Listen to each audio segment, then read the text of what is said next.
I do celebrate with the urban Inuit community in Toronto.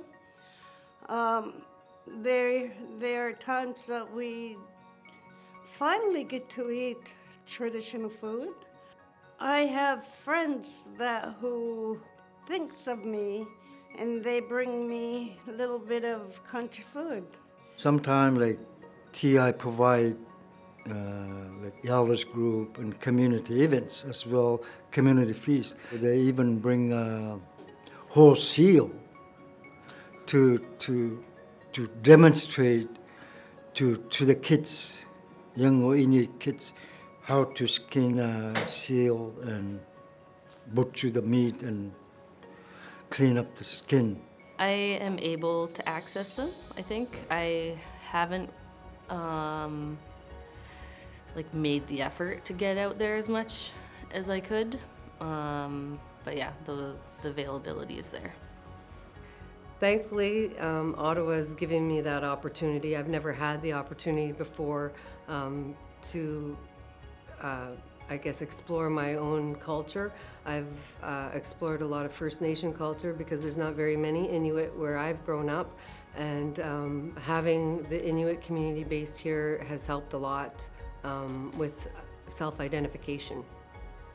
You know, when I moved to Toronto, I think it was about 2000 or so, there really wasn't any kind of programming at all for Inuit in Toronto.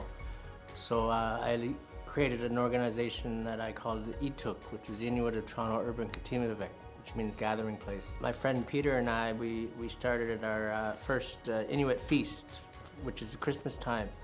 So again, food and culture, bring it together and people will come out. So I had some friends bring in country food, and we fundraised as well as we brought gifts and everything for the kids. And I think the first one that we had close to 50 people, maybe 40 something, 45. But over the years it's grown. So this year just passed was the 6th annual, and I think we had about 100, maybe 100 people or so. But the previous year, was our biggest. I think we had almost 200 people. So over time, it's getting known that we do this every year now, and again the kids come out, and it's a great time. So we do bring in country food, which a lot of people want.